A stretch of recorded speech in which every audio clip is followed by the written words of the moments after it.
All right, here's your follow-up video on the 592 that suffered lack of lubrication from whatever.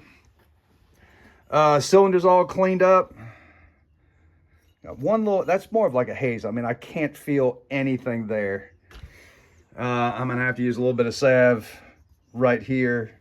That's still stuck really nice. I got the crankcase area, kept it clean. Did a good thorough washing on it, good enough for government. But I did block off the intake and the exhaust with the cylinder bolted down, so nothing got in and get grit into our bearings. That'd be a no-no. Big thanks to Saw Salvage. Got OEM Husky part. These are on back order from my local distribution warehouse. So we should be able to get this thing back together in just no time. So sit back and here we go. Okay, pistons installed. Circlip on the other side was installed from the factory, and they were actually nice enough to give you a spare. This came with two clips instead of the one that you needed for this side. So if anybody's ever had that experience of trying to install one of those and it goes flying, somebody at the factory's been there as well. Okay, I saved you the pain of watching me do this. I've only taken a few of these apart, and it's been a while. I mean, they're relatively new saws, they're reliable, so no big issues. Anyway, just as a word to the wise, don't bolt the cylinder down. Kind of install the cylinder and this carb box bracket together. There's 4 screws that hold it to the cylinder. Kind of get those started, then get everything cinched down. You'll feel it lock into place. Same thing with the air filter housing right here, and the solenoid and the carburetor and the butterfly. You'll have to make sure that, you know, all this stuff and the throttle cable and the fuel lines that go to the purge bulb all go in there, and you'll know you're there when you hear it snap into place. Rule number 1, if you don't realize how beautifully engineered both Stihl, Husky, and Echo stuff is, when you put it back together, especially the pro models, everything just lays into place. If you're fighting it, you're doing it wrong. Stop, back up, see what you're doing wrong. It should just, you know, with a little bit of nudge, it'll just slide right in or snap right into place, and now I'm free to bolt it up. Okay, wires patched, a little bit of heat shrink, everything fits in the groove. Everything's bolted up. Primer lines are done. Straightforward, easy repair. Okay, saw's all back together right now. Air filter's on it, cleaned up nicely. Just need to put the shroud, bar and chain on it, and I gotta keep moving. Let's see, we'll do the 500i next. All right, I got cylinder all cleaned up. That's all fresh as a daisy right there.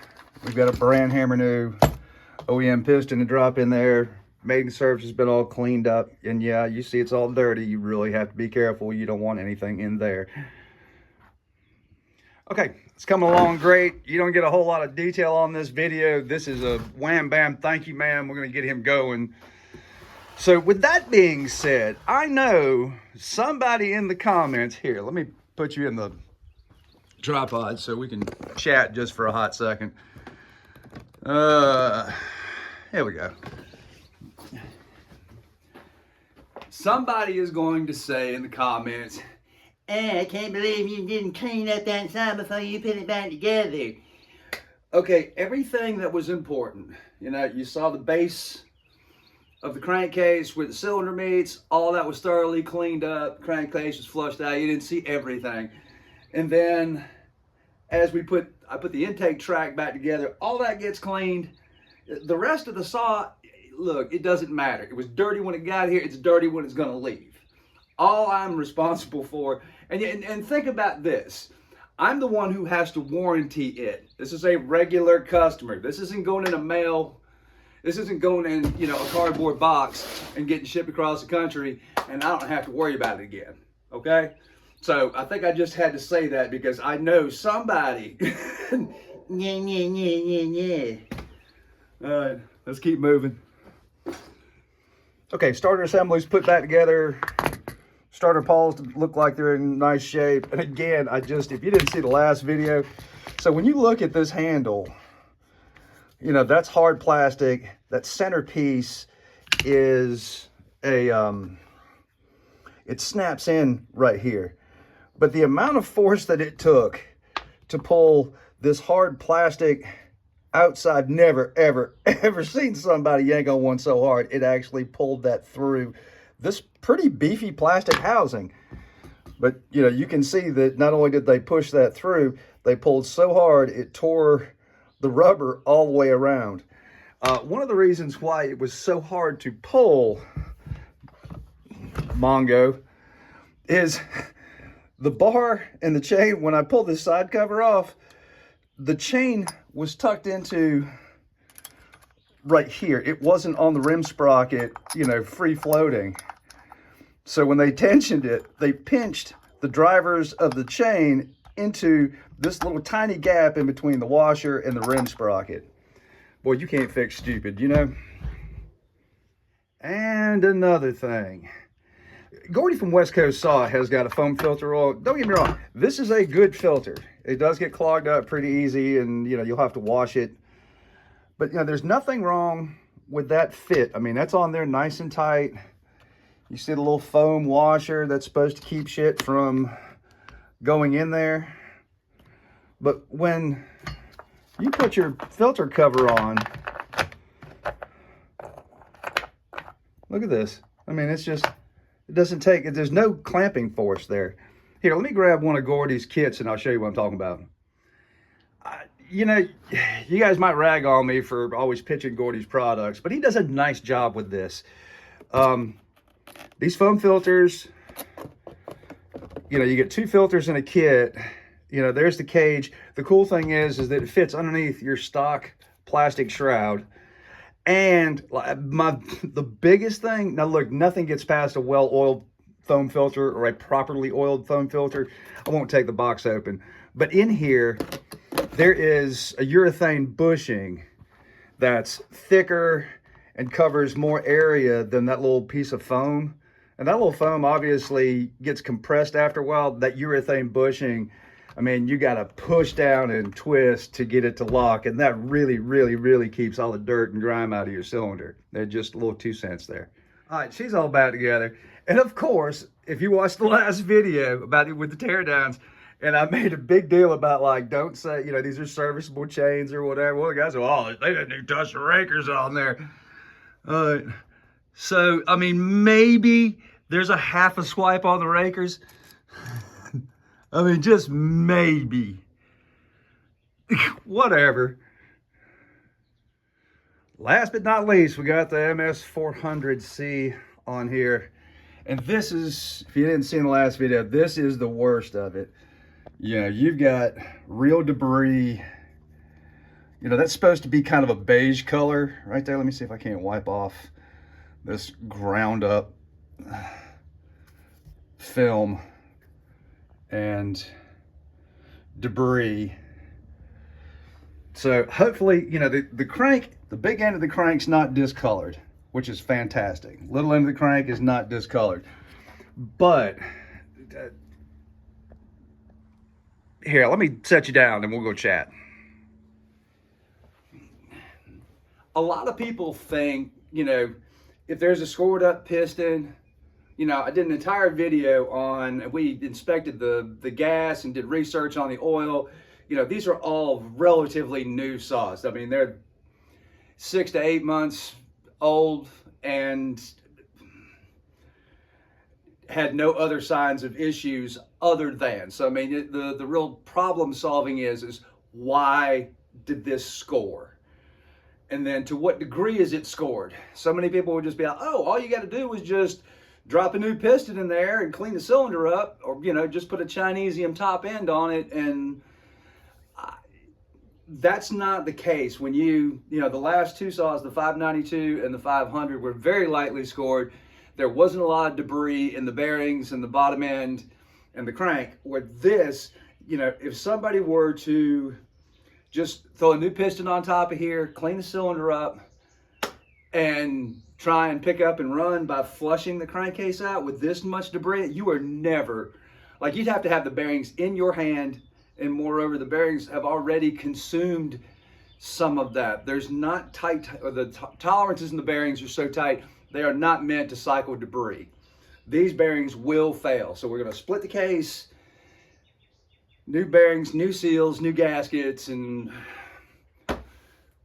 it's a lot more involved here because of the damage. You know, I've always told people, and I preach this and preach this, if it's acting up, stop. The repair is always going to be cheaper. Just set the saw down, grab another one, or just stop what you're doing. Get your saw serviced, inspected, and repaired. It'll be a lot cheaper. Okay, case is split. I mean, you know, this is supposed to be, I'll show you when we get it cleaned up. But, I mean, yeah, that bearing's kind of smooth, but man, it just, there's no way. There's no way that's going to clean up. Anyway, let's get these thoroughly degreased. And I got a bunch of other stuff here to clean up this old saw that's not so old. Okay, that's more like it.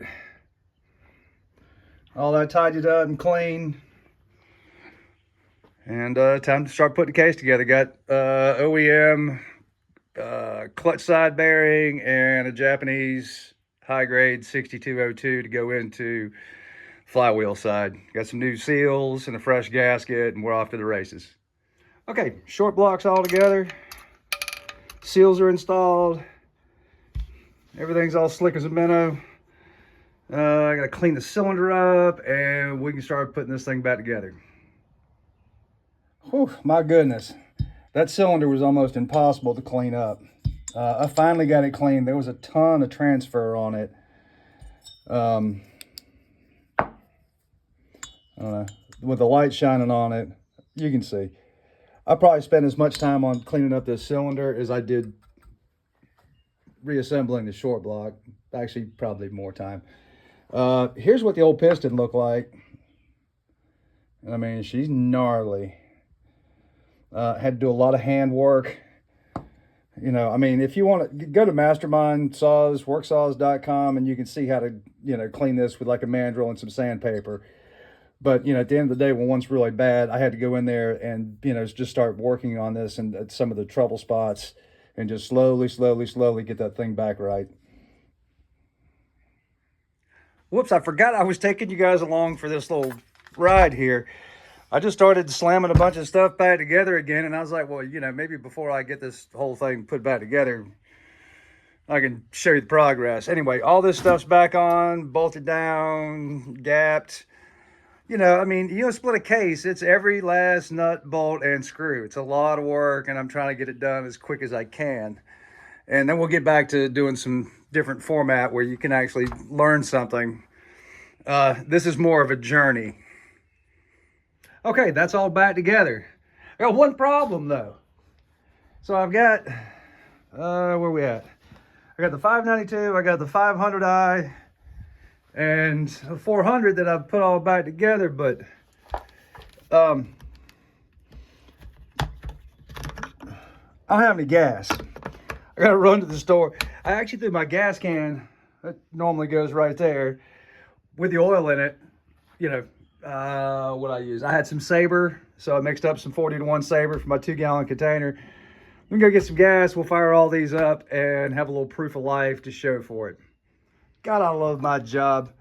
So anyway,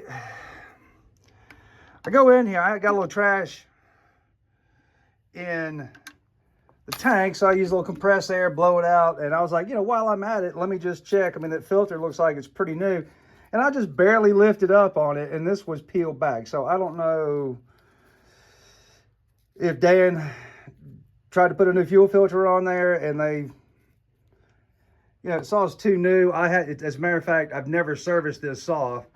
This is the first time it's been in the shop of all his. But anyway, let me see if I can't shag down another fuel line to put in here.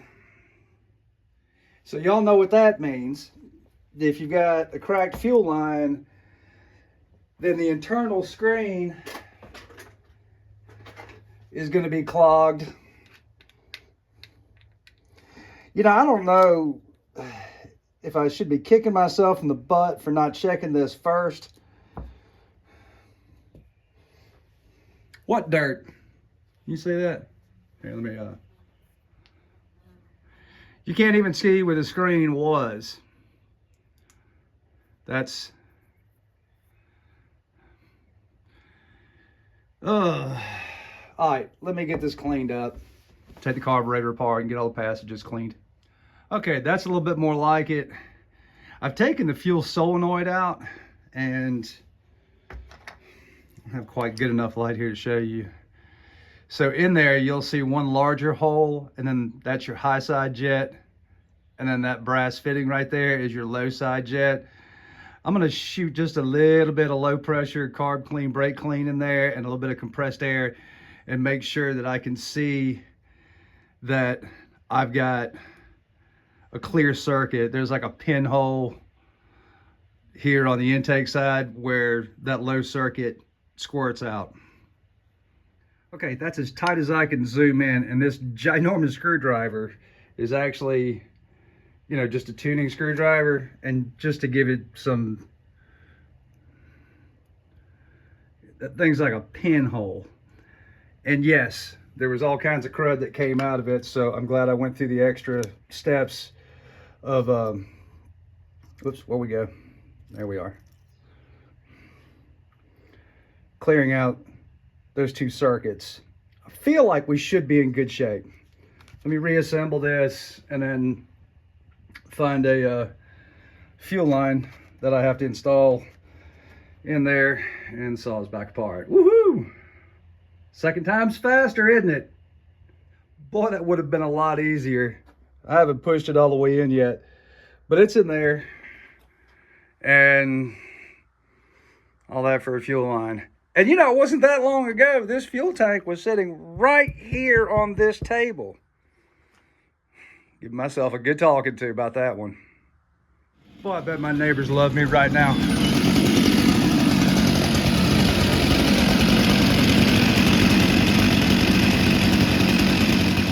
Okay, that's all I'm gonna have for you on this one. You know, just the fuel filter on this, that threw me, and it's something I should have checked. Shame on me. I did throw a new fuel filter at this. Check this one. This one still looks good. Everything fired right up first time. No issues, no nothing. Because this one was starved for gas so bad, I actually ran it through a recalibration, and this is version 3 M-Tronics. So that's 30 seconds on choke, pin the throttle. It sits there and finds a load setting at around, you know, 8,000 RPM or something like that automatically. You just keep the trigger pulled all the way, and then it goes up to wide open throttle, and it bounces around up there until it finds its tune. You let go of the throttle after it returns to that, you know, 8,000 RPM, and then you let it idle for 30 seconds to let it find a setting for idle. That last little tidbit most people don't mention, but you know, 30 seconds on choke, pin the throttle, let it do its whole thing. When it comes back down to that load setting at 8,000 RPM, whatever it is, just let it, take your finger off the trigger and let it idle. You don't have to do that unless there was something drastically wrong. You know, I truly prefer to actually go stick it in some wood, because just because it'll pass a recalibration and go through the motions doesn't mean that everything's okay. Now with this, I've already checked everything and I know that it's right, and I'm not concerned. There were no hiccups getting this started, getting it running, revving, and everything else. So I'm comfortable with that. The best thing to do is do, you know, if you feel like your saw is acting up a little bit, or it's out of tune, or it's bogging, you know, try some full bar cuts. And if that doesn't do it, shut it down, have it looked at. See you on the next one. That's all I got for you.